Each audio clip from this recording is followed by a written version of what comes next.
metió mucha mano, o sea, no tenía miedo en agarrar instrumentos nuestros y filtrarlos de una manera que dejaran de... O sea, hay guitarras que no... Hay sonidos de sintetizadores que en realidad son guitarras filtradas y cambiadas y pasadas por otras cosas, y generó hasta incluso...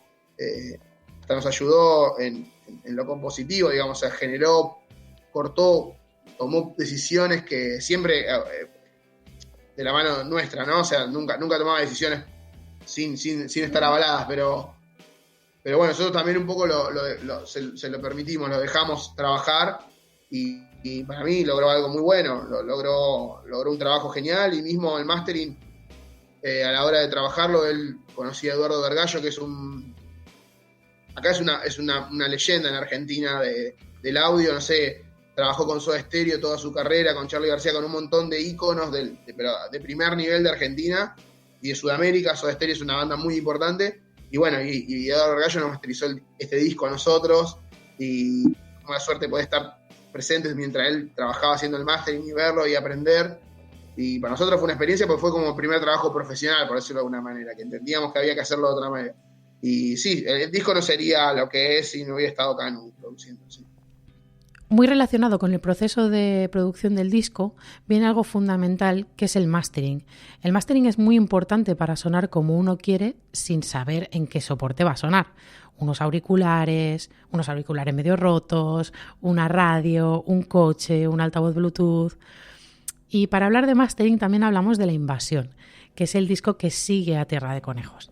En La Invasión regresan las voces y con ello otro ingrediente a tener presente en la producción. Aquí ya nos vamos a compresores, tratamientos de la voz, y bien, algo que me gustó mucho es el tratamiento analógico que se le hizo a este disco. Ya veréis, escuchad. Es un delirio hacer un disco. Nosotros, ya el siguiente disco, La Invasión, volvimos a cantar, digamos, porque también nos sucedió algo a nosotros. Dentro de todo nos fue muy bien con Tierra de Conejos en Mar del Plata, y dentro de todo, digamos, fue un disco que fue bien criticado, que empezó a ir a vernos más gente, extrañísimo, más gente que cuando hacíamos canciones más normales a los shows. Y entonces, en un momento, nosotros el primer disco no lo habíamos difundido mucho por esta cuestión de que no sentíamos que nos representara. Entonces, para mucha gente, nosotros éramos una banda instrumental, nada más.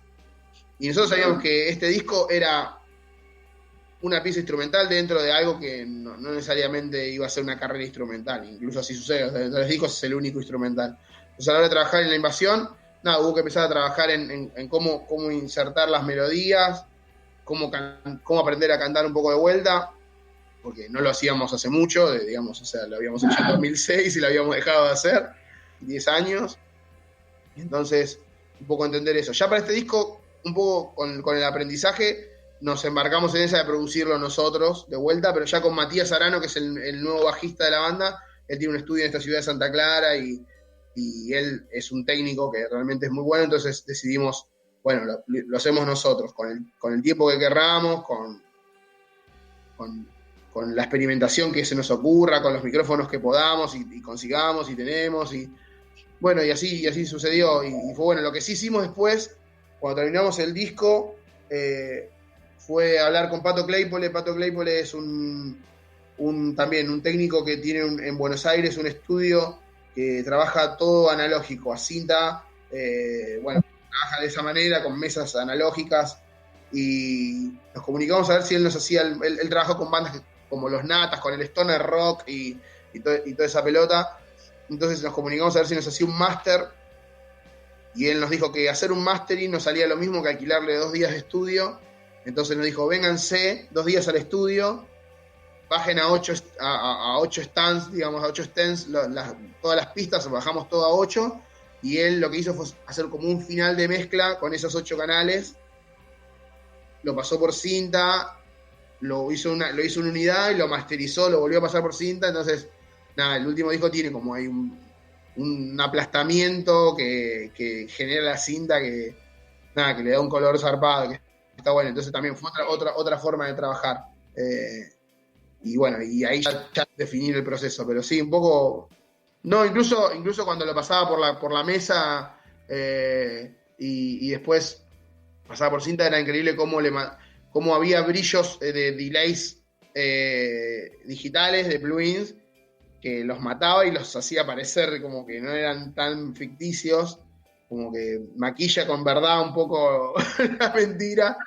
Y llegó a ser un disco que nosotros cuando lo grabamos intentamos usar la menor cantidad de plugins y de cosas digitales. Nosotros por ejemplo, cuando grabamos una guitarra, la guitarra iba a 3 equipos, 2 equipos de guitarra y un equipo de bajo.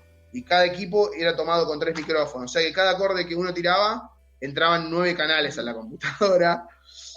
Entonces, después a la hora de, no sé, buscarle un sonido a esa guitarra, bueno, se podía ir a cada micrófono de cada equipo y ir al micrófono que tomaba más graves y darle más presencia a ese micrófono y no tener que tocar desde un plugin y darle graves. Entonces, eso estuvo bueno. Lo que sí, eso generó que laburáramos canciones con 280 pistas y en un momento nos volvimos locos, no entendíamos qué pasaba.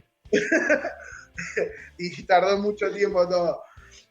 Fue una locura, pero bueno, hay que organizarse más. Para la próxima hay que organizarse nada más, tener todo anotado en un cuaderno y entender bien cómo se va. Exacto, hay que generar eso, pero fue una experiencia muy linda la de la invasión.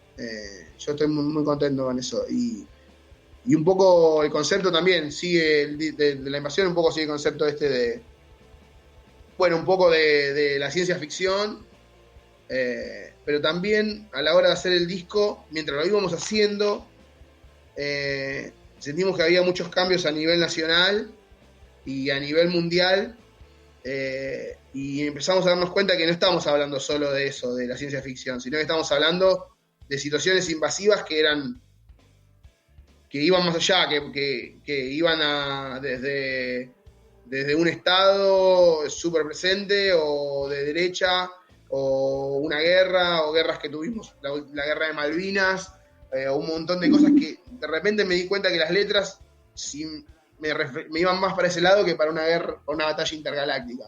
Entonces, nada, el disco un poco habla de eso, habla de esas dos cosas, incluso la gráfica es una cosa la tapa, pero el interior es otra, entonces tiene como esa dualidad.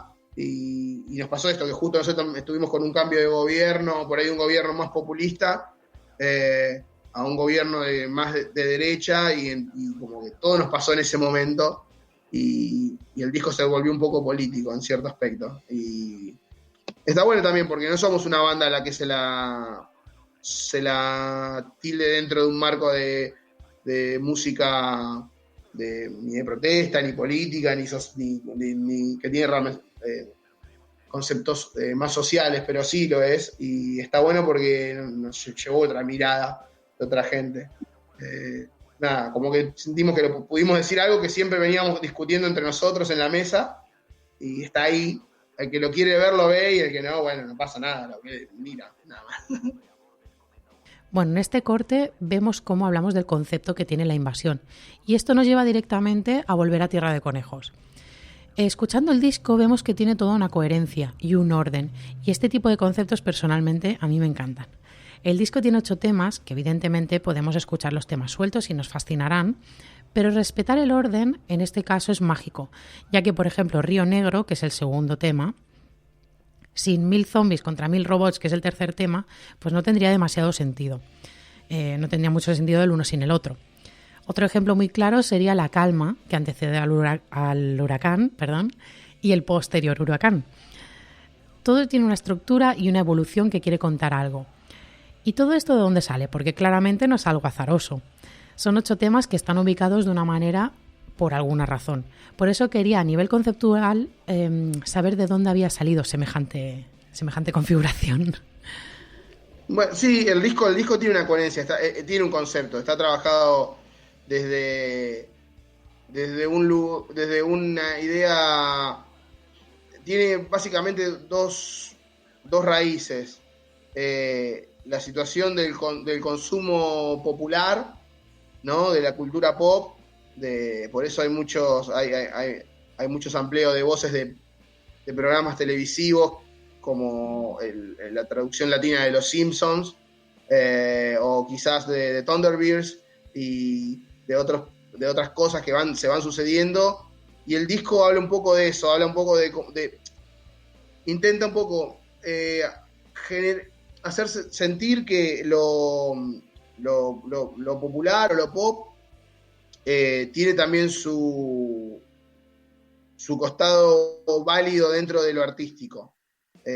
Quizás, ya te digo, nosotros, como siempre, hicimos una música un tanto experimental y eso, no sé, en la ciudad por ahí hasta creían que nosotros estudiábamos todo filosofía o éramos... Y a nosotros nos gustaba jugar a la pelota, nos gusta jugar al fútbol y leer algunos cómics y mirar tele, o sea...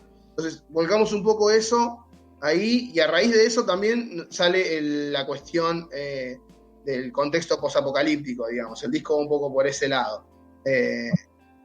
Pero viene a raíz de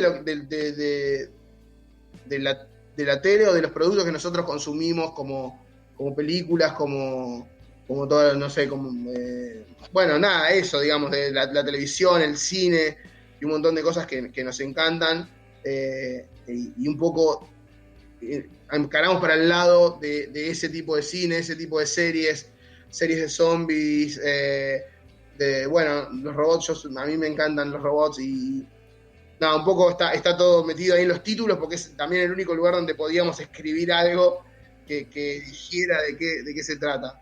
Un poco por ahí y también jugar con eso, ¿no? La Calma es una canción, debe ser la única canción del disco que no tiene una distorsión, no tiene un sonido de distorsión. Y bueno, y después viene el Huracán, que es el más distorsionado de todos. Entonces, un poco era esto, como un preludio que nos sirvió, que termina armando una idea. Y bueno, por suerte el disco quedó así. Yo siento lo mismo, que me parece que es un disco que tiene como un relato de principio a fin, que bueno, que a veces es muy difícil lograrlo. Y nosotros estábamos muy contentos con cómo nos quedó y cómo nos salió y cómo respondió el público acá en Mar del Plata y en Argentina. Dejando un poco de lado Tierra de Conejos, que bien, es un discazo y lo lleváis escuchando de fondo todo este tiempo, que espero que os esté llegando bien a las orejas, ahora podemos hablar del sello que editó este disco. El sello del disco es Desde el Mar. Este sello nació cuando se juntaron varias bandas de Mar del Plata y también Emiliano Montani, artista que también me encantaría traer a Trayecto Arte. Aprovecho este momento para lanzar esta invitación. Y bien, todos ellos generaron un sello de acción colectiva. Nada, decidimos formar un sello de acción colectiva. Un sello que hicimos fue juntarnos 6-7 bandas de la ciudad de Mar del Plata y generar una plataforma de trabajo y de difusión y de creación entre todas. Entonces empezamos a generar festivales en la ciudad, festivales de varios días. En principio lo hacíamos en teatros para 300 personas, pero después fue creciendo, terminamos haciendo en un muelle para casi 1000 personas, en 5 jornadas, terminamos haciendo como algo muy grande, muy lindo para la ciudad, ¿no?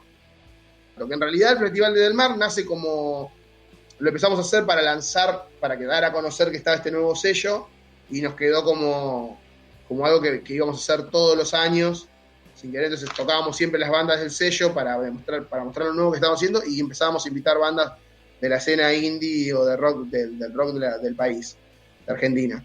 Y nos sirvió mucho porque siempre usábamos la lógica de multiplicar, o sea, si uno en las redes posteaba que su banda tocaba, bueno, si tenía otras 7 bandas más que posteaban que esa banda tocaba, iba a llegar por 100. Entonces, de repente era muy simple y funcionaba de esa manera y nos apoyábamos mucho. La verdad que estuvo muy bueno lo del sello.